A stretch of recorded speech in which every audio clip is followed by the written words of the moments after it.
आपको ये देखना पड़ेगा कि जब निफ्टी ने हमारा 23,000 से 25,000 की राइड ली थी, इन्वेस्टर्स जो कि हमारे रिटेल इन्वेस्टर्स ने खूब पैसा कमाया था। क्यों? क्योंकि मिड कैप और स्मॉल कैप के अंदर एक बहुत बड़ी रैली भी आई थी।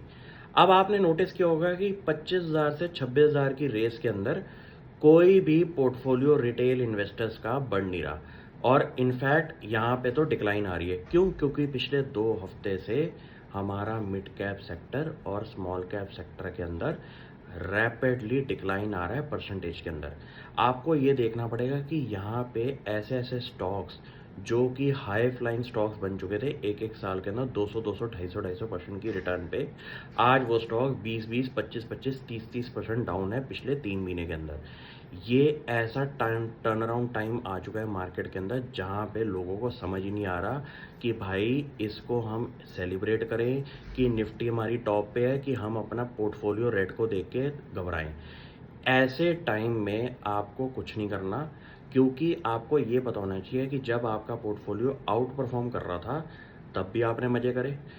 अब यहाँ पे अगर आउट परफॉर्म नहीं कर रहा, इनफैक्ट आपका डिक्लाइन पे है, तो यहाँ पे आपको पेशेंटली अपने पोर्टफोलियो को ध्यान से नहीं देखना। क्यों? क्योंकि जब आप पोर्टफोलियो देखोगे निफ्टी ग्रीन है, पोर्टफोलियो डाउन है, आपका मेंटल लेवल खराब होता है।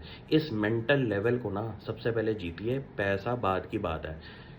कैलकुलेशन के हिसाब से ये बात है कि अगर आपका पोर्टफोलियो डाउन है और निफ्टी ऊपर जा रही है तो उसका की इम्पॉर्टेंट क्राइटेरिया है एचडीएफसी बैंक।